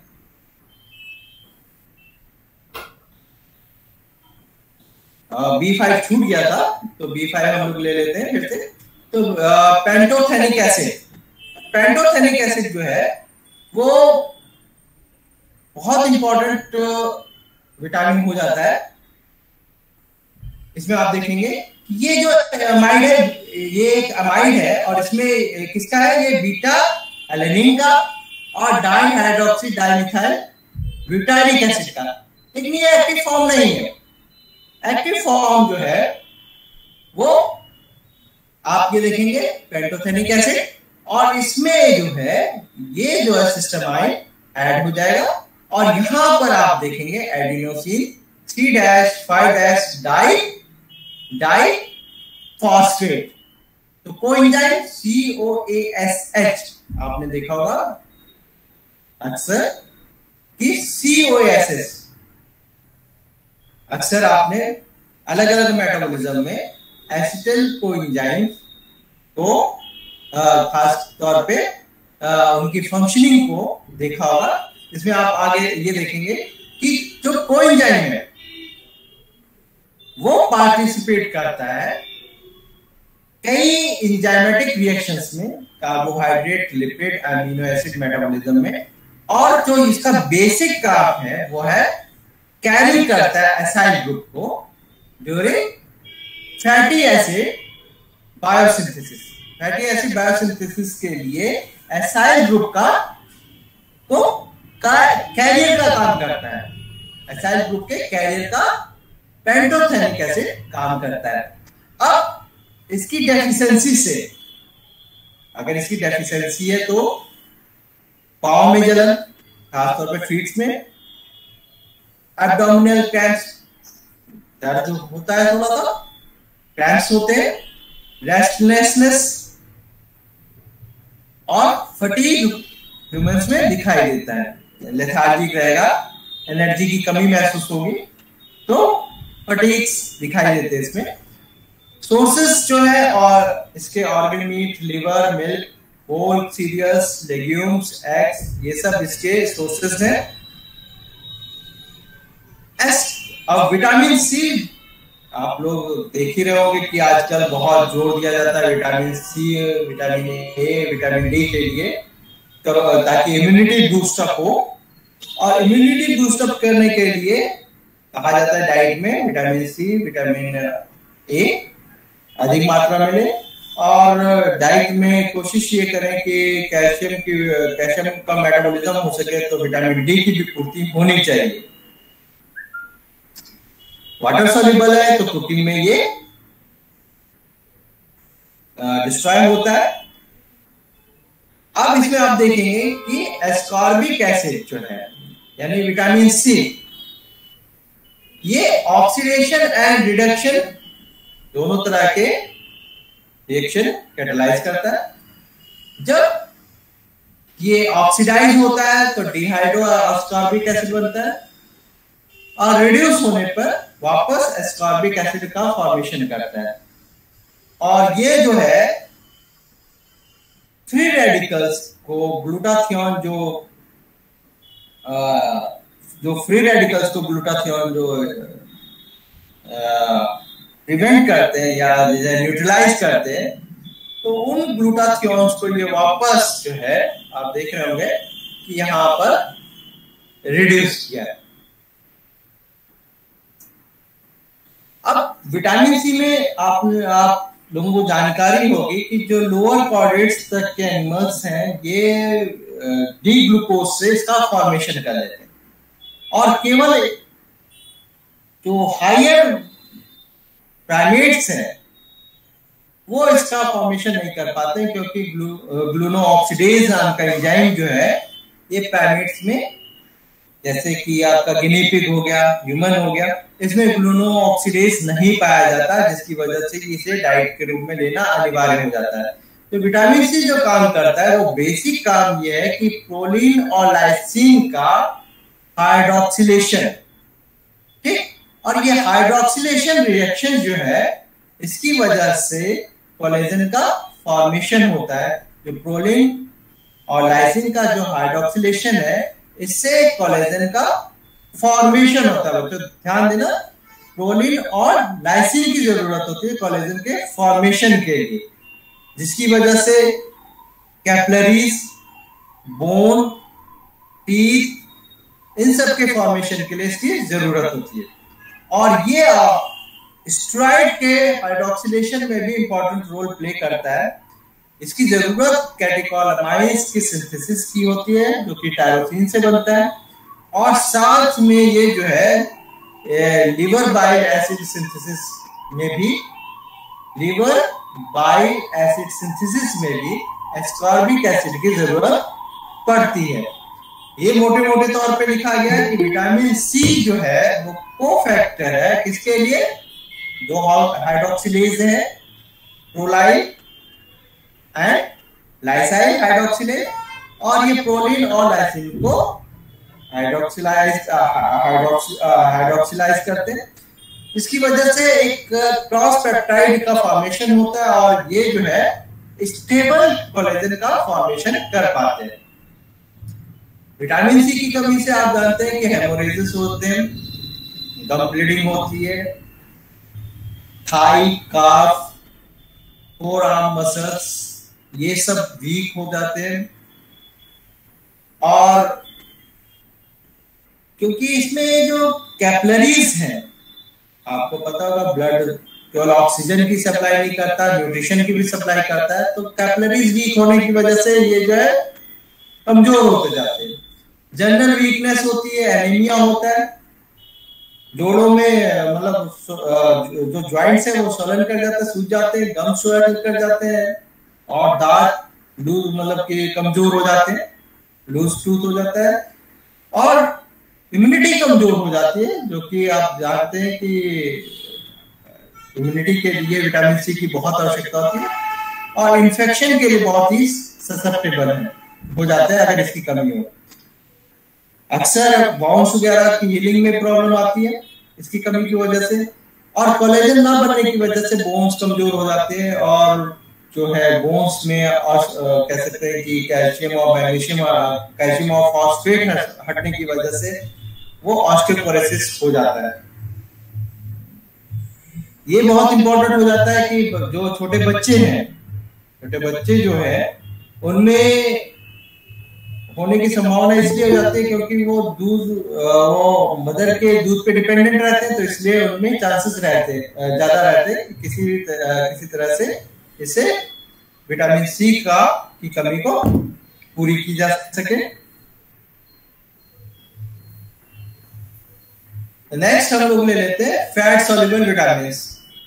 तो फैट सॉल्युबल विटामिन के बारे में आपको पहले बताया गया कि ये जो फैट सॉल्युबल विटामिन होते हैं स्टोर होते, वाटर सॉल्युबल नहीं होते, और बहुत इंपॉर्टेंट होता है विजन के लिए, बोन फॉर्मेशन के लिए, एंटीऑक्सीडेंट्स के लिए, ब्लड क्लॉटिंग के लिए।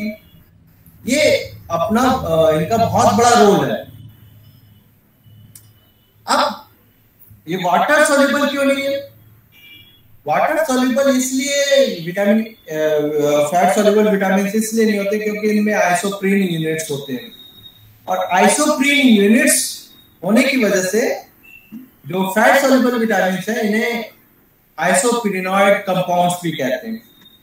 और आइसोप्रीनोइड कंपाउंड्स जो है 2-मिथाइल ब्यूटाडीन, इनका रिपीटेशन होता है। आप देख रहे होंगे यहाँ पे ये रिपीटेशन है।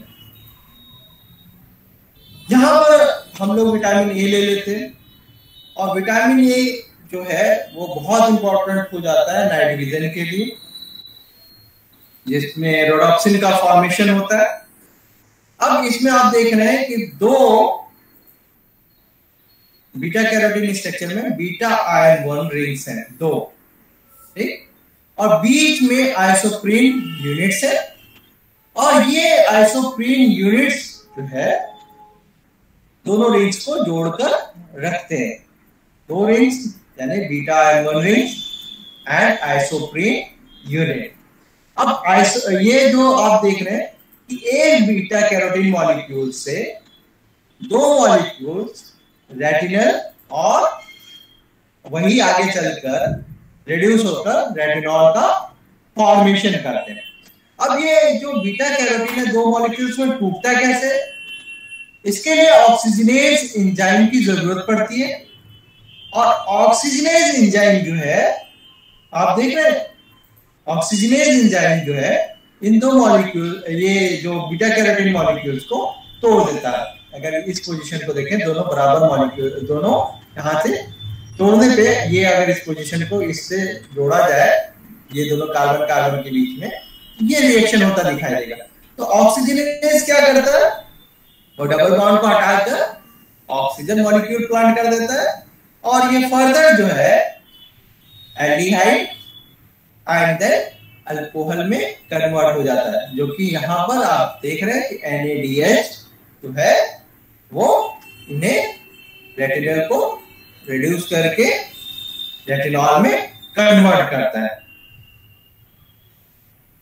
अब तो ये बहुत अच्छा ये स्लाइड नहीं है, लेकिन इसमें बहुत इंफॉर्मेशन है कि आपने कहा कि फैट सॉल्युबल जो विटामिन है वो स्टोर होती है, तो जो रेटिनॉल है एस्टर के साथ स्टोर था, और लाइपेज उसे एस्टर से अलग कर देता है, और रेटिनॉल फ्री होकर उसे रेटिनॉल डिहाइड्रोजनेज जो है, रेटिनॉल डिहाइड्रोजनेज जो है ऑल ट्रांस रेटिनल में कन्वर्ट कर देता है, ऑल ट्रांस रेटिनल। लेकिन ये इसका फंक्शनल स्टेट नहीं है। रेटिनल आइसोमरेज जो है इसके 11th पोजीशन पे, यानी कि कार्बन के 11th पोजीशन पे इसे बेंड कर देता है, और इस फॉर्म को 11 सिस रेटिनल कहते हैं। ठीक, दूसरी तरफ जो ऑक्सिन है, ऑक्सिन जो कि लिपोप्रोटीन है और उसमें फॉस्फोलिपिड कॉम्प्लेक्स है, ये 11-cis रेटिनल के साथ जुड़ता है और वाटर मॉलिक्यूल को रिलीज करता है। और डार्क में, अंधेरे में रोडोप्सिन का फॉर्मेशन होता है, जिसे हम रोडोप्सिन को अगर केमिकली कहें तो it is 11-cis retinal ethanol aldimine. क्या ये है? 11-cis retinal ethanol एल्डेमिन। और ये रिएक्शन कब हो रहा है? डार्क में, अंधेरे में। जब आप उजाले से अंधेरे में जाते हैं तब ये रिएक्शन होता है, जिसमें 11-cis रेटिनल ऑक्सिन के साथ जुड़कर रोडोप्सिन का फॉर्मेशन करता है। आप अंधेरे में जाते हैं, एकदम से आपको दिखाई नहीं देता, यानी कि उस वक्त ये प्रक्रिया हो रही होती है। और जब लाइट वापस पड़ती है इस पे, रोडोप्सिन पे, तो ये बन जाता है all trans retinal lysyl aldimine. All trans retinal lysyl aldimine, यानी कि ये लाइसाइल या लाइसिन से ये ऑल ट्रांस रेटिनल जुड़ जाता है।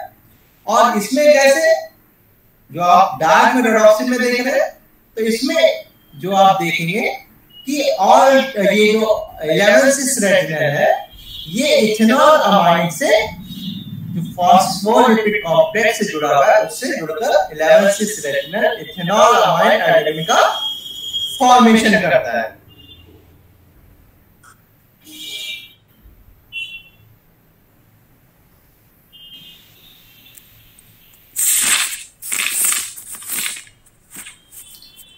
मैं बता चुका आप लोगों को, बता चुका।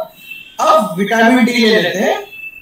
विटामिन डी में आप, जो कि बहुत आप लोग जानते होंगे कि खास तौर पे आपने देखा होगा कि आपके घर में अगर कोई छोटा बच्चा पैदा हुआ होगा तो दादी या नानी ये कहती है कि भाई लेकर धूप में बैठ जाइए। वो उसके पीछे बहुत बड़ी वजह है कि जो स्किन के एपिडर्मिस में 7-डिहाइड्रोकोलेस्ट्रॉल जो होता है, उसमें फोटोलाइसिस होती है यूवी रेज पड़ने पे। ये 9th और 10th बॉन्ड को रीअरेंज करती है। 9th और 10th बॉन्ड 7-डिहाइड्रोकोलेस्ट्रॉल का यहां पर इसे रीअरेंज किया जाता है, तो ये जो बन जाता है कॉल कैल्सिफिरॉल, यानी D3 फॉर्म।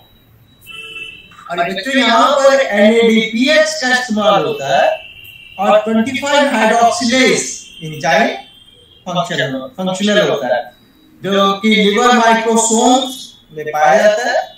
और ये 25th पोजीशन पे OH ग्रुप को अटैच कर देता है।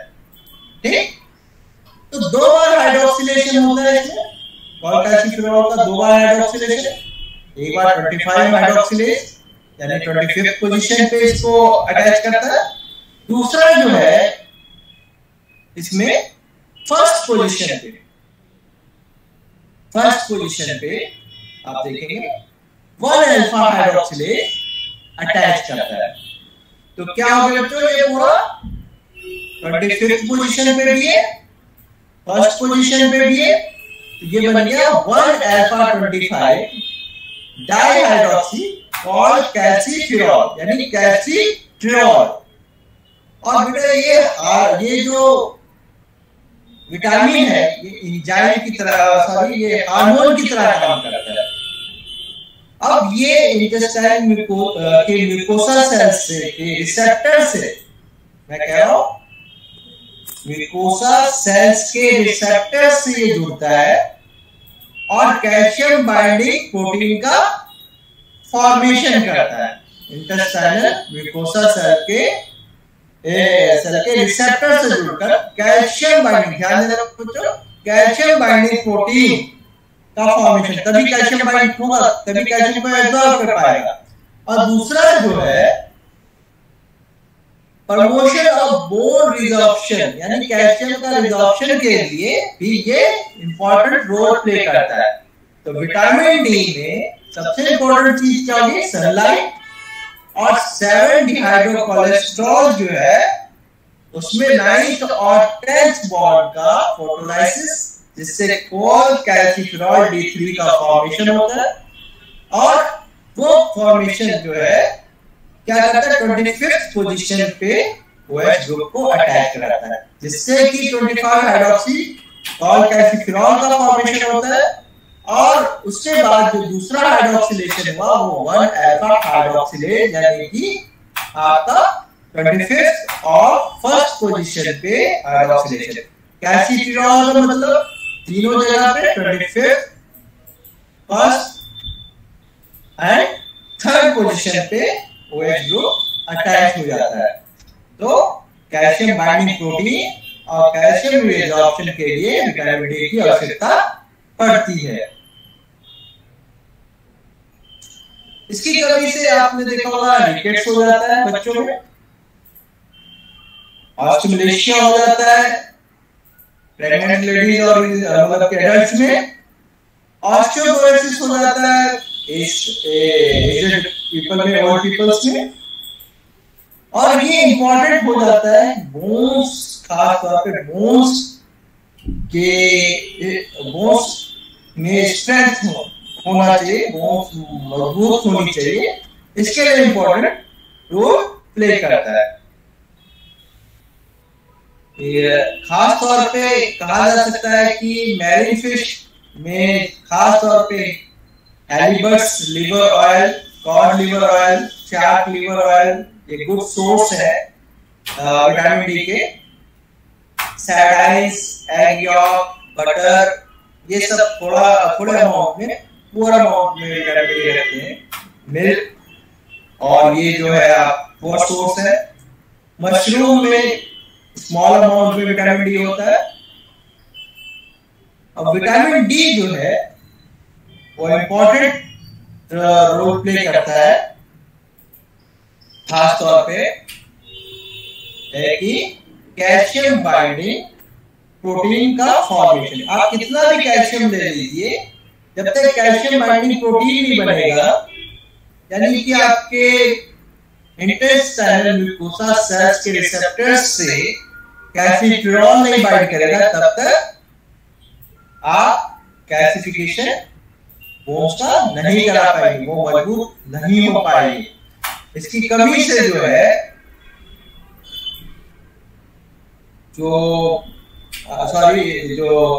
ये इसकी जो खास तौर पे जैसे विटामिन डी है, तो अगर ये स्टोर होता है तो इसकी कुछ अगर एक्सेसिव अमाउंट में, तो एक्सेसिव अमाउंट में होने की वजह से एपेटाइट में दिक्कत होती है, मतलब भूख नहीं लगती, नौसिया रहता है, प्यास ज्यादा लगेगी, वॉमिटिंग होगी, पॉलीयूरिया होगा, लगातार बार-बार यूरिनेट करने की आवश्यकता पड़ेगी, पेशाब करने जाने की आवश्यकता पड़ेगी। और इसकी वजह से कैल्सिफिकेशन ऑफ लंग्स यानी सांस लेने में दिक्कत आएगी, calcification of renal tubules and arteries. तो ये बहुत खतरनाक कह सकते हैं कि सिचुएशन होगी जब कैल्सिफिकेशन लंग्स का होता है या रीनल ट्यूब्यूल्स का होता है या आर्टरीज का। विटामिन ई, विटामिन ई बहुत इंपॉर्टेंट है क्योंकि ये जो है एंटीऑक्सीडेंट का काम करता है। आप देख रहे होंगे इसमें क्रोमेटिन विद फाइटाइल चेन, क्या कह सकते हैं, एसोप्रीन यूनिट। इसमें अल्फा, बीटा, गामा, डेल्टा, ये 4 तरह के विटामिन ई पाए जाते हैं। और खास बायोलॉजिकली एक्टिव लार्ज स्केल पे जो पाया जाता है वो है 5, 7, 8 टोकोफेरॉल, या उसे हम अल्फा टोकोफेरॉल कहते हैं।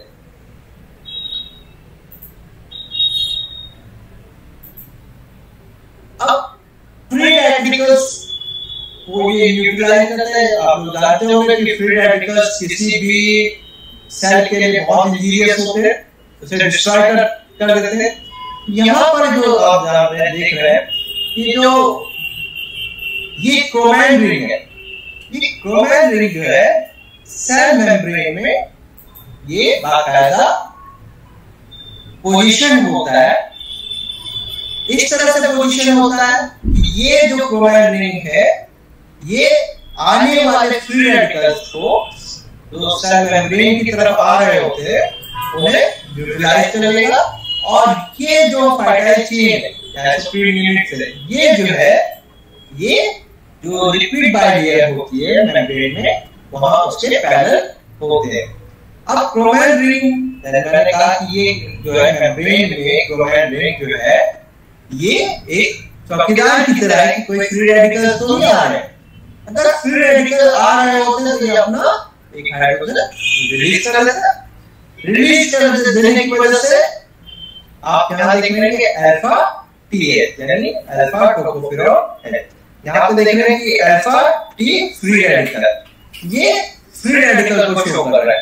और फिर जब पहले फ्री रेडिकल को इसने न्यूट्रलाइज कर दिया, देन अगेन दूसरे फ्री रेडिकल को न्यूट्रलाइज कर दिया, और इस प्रक्रिया में ये अल्फा टोकोफेरॉल क्यूरॉन में कन्वर्ट हो जाता है। अल्फा टोकोफेरॉल क्यूरॉन में कन्वर्ट हो जाता है। तो मेन फंक्शन क्या है? ये जो है ये फंक्शन करता है as a chain breaking of free radical. Free radicals की चेन को ब्रेक कर देता है और ये फ्री रेडिकल्स को बनने मतलब कि न्यूट्रलाइज कर देता है। बहुत इंपॉर्टेंट होता है हीम प्रोटीन के फॉर्मेशन के लिए, और ये प्रिवेंट करता है विटामिन ए एंड कैरोटीन की ऑक्सीडेटिव डैमेज, कि वो ऑक्सीडेटिव में डैमेज ना हो। खासकर पॉलीअनसैचुरेटेड फैटी एसिड को ये प्रिवेंट करता है फ्री रेडिकल्स से। विटामिन के जो है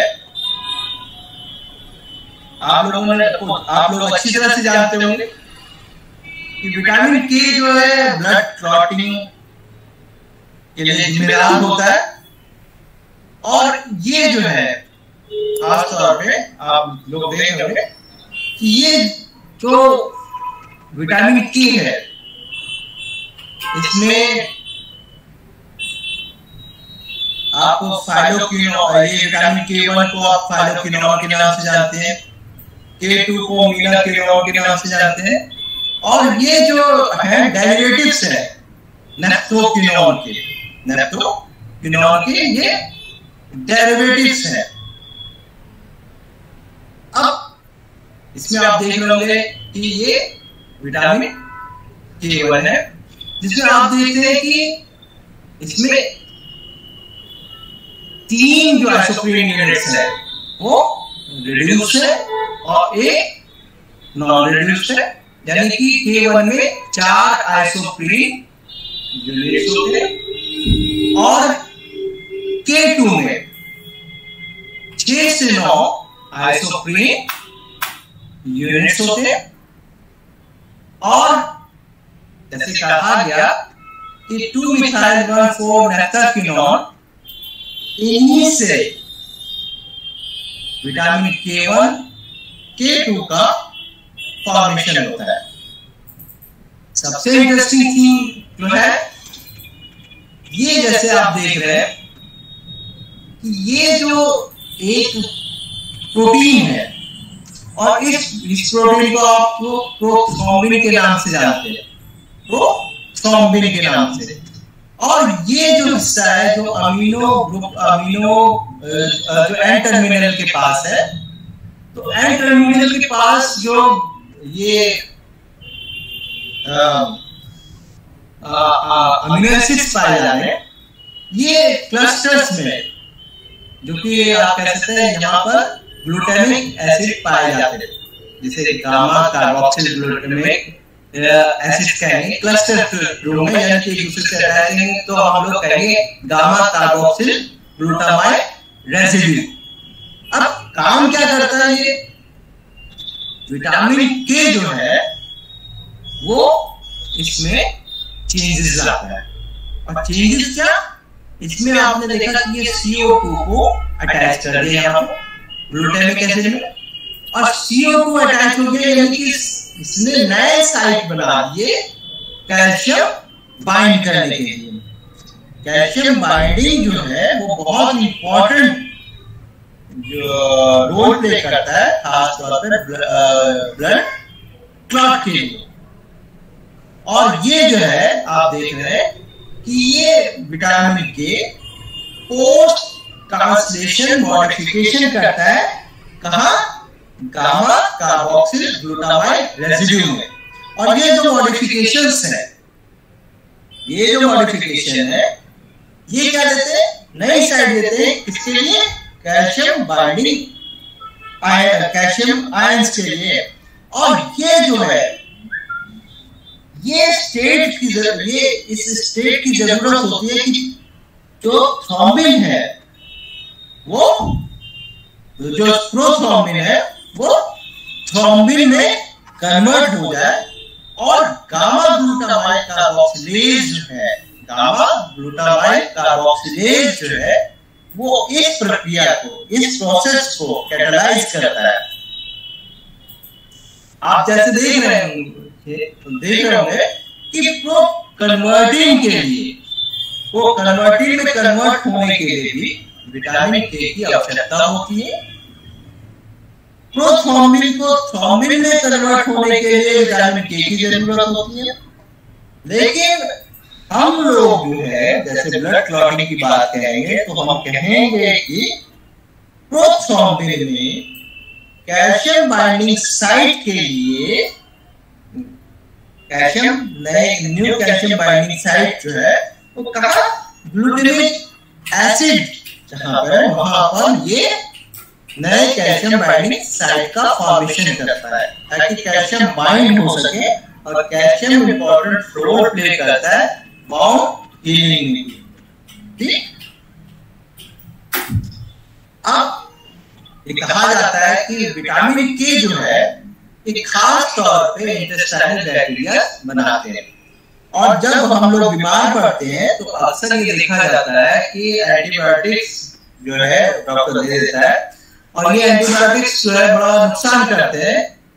हमारे जो यूजफुल बैक्टीरिया हैं उनके लिए बहुत नुकसानदायक होते हैं, और ये जो नुकसान करते हैं जिसकी वजह से विटामिन के का फॉर्मेशन जो है बहुत कम हो जाता है या वो बैक्टीरिया खत्म हो जाती है। तो जब भी आप एंटीबायोटिक लें तो मल्टीविटामिन जरूर लें, और मल्टीविटामिन लेने से आप देखें कई विटामिन का फॉर्मेशन जो है बॉडी में होता है, लेकिन जो विटामिन जो एंटीबायोटिक्स नुकसान पहुंचाते हैं उसे ओवरकम करने के लिए मल्टीविटामिन जो है इलनेस के दौरान एंटीबायोटिक्स के साथ लेना चाहिए। जैसे आपको बताया मैंने, प्रोथ्रोम्बिन और इसके लिए जरूरी है। डेफिशिएंसी से आप समझ रहे हैं कि क्या फर्क पड़ेगा? तो सर, हेलो। हाँ सर। हाँ सर, कुछ चीजें कट कर दिया सर। हाँ नहीं ठीक है सर। और अब बच्चों मजा तब आता है सर जब वो फेस टू फेस होता है। हाँ। और बच्चों से इंटरेक्शन करने का मौका मिलता है तो बहुत कुछ काम करते। बच्चों ये सर प्रेजेंटेशन हटा लीजिए तो बच्चे का चेहरा आ जाए। अच्छा सर।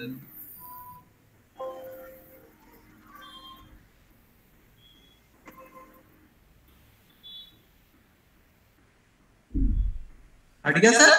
हाँ हट गया। बच्चों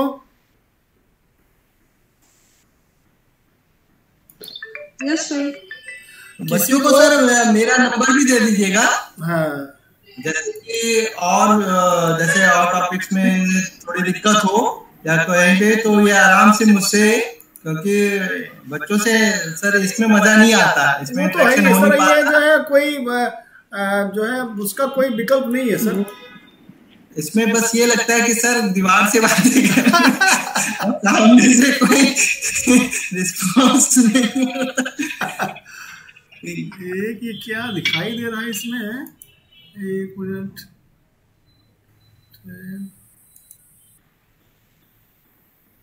चिते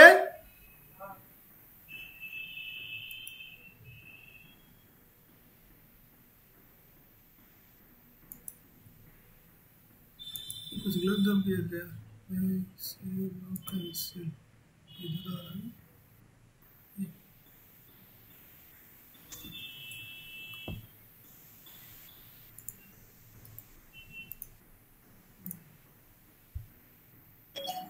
वही प्रेजेंट कर रहे हैं वो। नहीं यू आर, नहीं वो उनका दिखा रहा है, आपका ये है वो उनका दिखा रहा है। सर ये अभी वो स्लाइड हटी नहीं लगता है। ये दबा दीजिए पहले, ये दिखा रहा है। हटी नहीं सर? स्टॉप, हाँ स्टॉप प्रेजेंटिंग आ रहा है ना, उसको क्लिक करिए। स्टॉप, हाँ हाँ अब आया।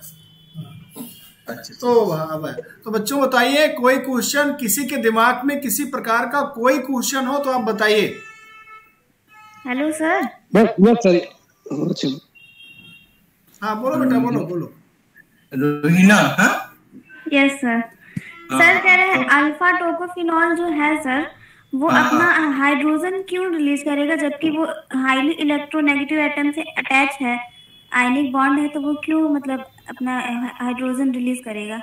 देखो बेटा, इसमें ये है, जब फ्री रेडिकल्स के लिए ये जो एक्चुअल क्या होता है कि ये जैसे न्यूक्लियोफिलिक को ये है, ठीक, और ये इलेक्ट्रोफिलिक, तो जब ये निगेटिव चार्ज है तो जो भी फ्री रेडिकल्स आएंगे, ठीक, फ्री रेडिकल्स को ये न्यूट्रलाइज करने के लिए ये पर्टिकुलरली मेम्ब्रेन के पास जो आप देख प्लाज्मा मेम्ब्रेन है वहां पर ये अटैच रहता है, जिसमें इसका ये जो क्रोमैन रिंग जो है वहां पर आप अगर मैं स्ट्रक्चर दिखा सकता तो मैं बताता, क्योंकि ये हटा दिया गया। तो ये जो वहां से जो अपने हाइड्रोजन और अपने इलेक्ट्रॉन्स को पेयरिंग करते हैं बेटा, वो पेयरिंग करते हैं। कोई फ्री रेडिकल आएगा तो अपना ये एक रेडिकल छोड़ देगा, एक इलेक्ट्रॉन छोड़ देगा, और जिससे वो पेयरिंग हो जाएगा, वो न्यूट्रलाइज हो जाएगा। तो सर वो पहले से पेयरिंग है तो ऑक्सीजन से बाइंड है, वो पेयरिंग है, लेकिन इसका जो खास इसका जो कैरेक्टर ये है कि जब आप कोई फ्री रेडिकल आएगा, क्योंकि ये एक पार्ट है एक पर्टिकुलर रिंग का, ठीक, यस सर, उस रिंग का ये पार्ट है, और उस रिंग में आप ये देख रहे हैं खास तौर पे कि ये जो है जब कोई फ्री इलेक्ट्रॉन्स या फ्री रेडिकल आता है तो ये अपने आप को, आपने देखा होगा कि अल्फा TH लिखा हुआ है ना, अल्फा टोकोफिरॉल, ठीक, अल्फा टोकोफिरॉल H लिखा हुआ है, ठीक, और उसके बाद आपने देखा अल्फा T, फिर उसके बाद आपने देखा होगा फ्री रेडिकल दिखाया, फ्री रेडिकल है ना, यानी उसने अपना फ्री रेडिकल छोड़, अपना एक इलेक्ट्रॉन या अपना एक फ्री रेडिकल को छोड़ा, और उसे जो है दूसरा जो फ्री रेडिकल आ रहा है, यानी जो डिस्ट्रॉय करने जा रहा है, उसे जो है उसने न्यूट्रलाइज कर दिया। Yes sir. तो सर ये अपना फ्री रेडिकल अगर दे रहा है तो क्या वो स्टेबल रहेगा? तो कहाँ, फिर वो दोबारा दूसरे के लिए दे देता है, जो दूसरा आ रहा है, जो दूसरा इलेक्ट्रॉन जो फ्री रेडिकल आ रहा है, तो आपने देखा कि जस्ट उसने पहला दिया, फिर उसके बाद दूसरा दिया, आपने उसका स्क्रीनशॉट लिया? Yes sir. नहीं, नो सर, अभी तो नहीं लिए। स्क्रीनशॉट नहीं लिया तो फिर वो कैसे समझोगे कि आपने देखा होगा ये लगातार पहला इसने दिया, पहला फ्री रेडिकल छोड़ा, फिर उसके बाद दूसरे के लिए दूसरा छोड़ा, फिर उसने क्या, उसने बनाया alpha tocopherol quinone. Yes sir. क्या बनाया? Alpha tocopherol quinone. तो जब अल्फा टोकोफिरॉल क्यूनॉन, मतलब कि आपने देखा कि इसने लगातार दो मॉलिक्यूल जो फ्री रेडिकल्स थे उन्हें न्यूट्रलाइज कर दिया, ठीक। Yes sir. उसका काम ही होता है न्यूट्रलाइज करना। मतलब ये जो है ये कह सकते हैं कि जो हम लोग पढ़ते हैं ना कि टोकोफेरॉल यानी कि बर्थ बियरिंग, है ना, वास्तव में जो मेन काम क्या है कि ये फ्री रेडिकल्स रिलीज करके अपनी तरफ से भी फ्री रेडिकल्स रिलीज कर रहा है, जिससे आने वाला जो जो डिस्ट्रॉय कर रहा है कि खास तौर पे आपने देखा हो विटामिन ए फैटी एसिड को, पॉली अनसैचुरेटेड फैटी एसिड को, यानी कि ये जो है जहाँ मतलब कि जिन सेल्स को भी ये डिस्ट्रॉय करने की कोई फ्री रेडिकल्स करेंगे उन्हें ये बचाएगा, डिफेंस। मतलब एक कहते हैं कि दो चीजें मान लो, एक तो आप ग्लूटाथियोन कर लो, ग्लूटाथियोन फ्री रेडिकल से वो न्यूट्रलाइज करता है, और दूसरा इसे ये जो है, ठीक। यस और कोई? Okay sir, thank you sir. Yes sir, yes sir. हाँ बताओ धर्मेंद्र कुमार। सर विटामिन का सर्कुलेशन सर ब्लड के माध्यम से होता है। क्या कह रहे हैं सर? विटामिन का सर्कुलेशन सर ब्लड के माध्यम से होता है। क्यों नहीं होगा? तो सर सभी मतलब सर जो विटामिन होते हैं कुछ सर फैट सेल्यूबल होते हैं, कुछ वाटर सेल्यूबल होते हैं। नहीं, तुम्हें ये पता है धर्मेंद्र, ये पता है कौन फैट सॉल्युबल है कौन वाटर सॉल्युबल है? Yes sir, yes sir. कौन कौन से? सर एडीई के सब फैट सोल्यूबल है। तो फैट सोल्यूबल क्यों है बेटा? फैट में सर क्यों कहा गया?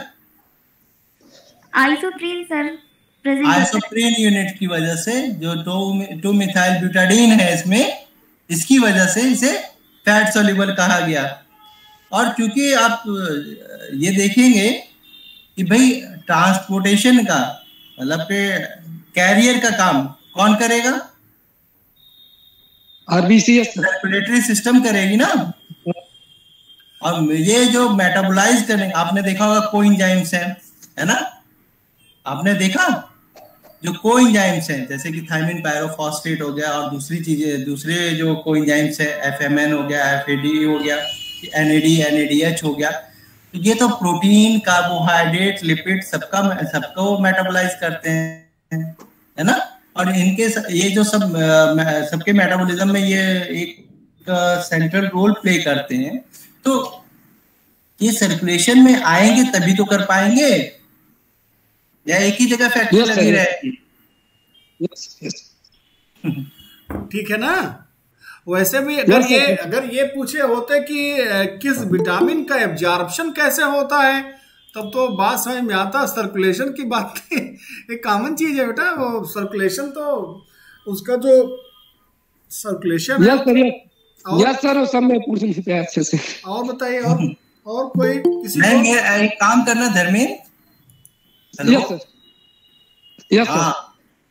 जैसे कि तुम कोई भी क्वेरी करना तो मेरा नंबर सर से ले लो, ठीक है? तो इस पे हम लोग आराम से बात कर सकते हैं, ठीक है? मैं और बताइए, और किसी को कोई क्वेश्चन? एक विटामिन आराम से आपको बता दूंगा। Sir vitamin C blood formation में क्या रोल निभाता है?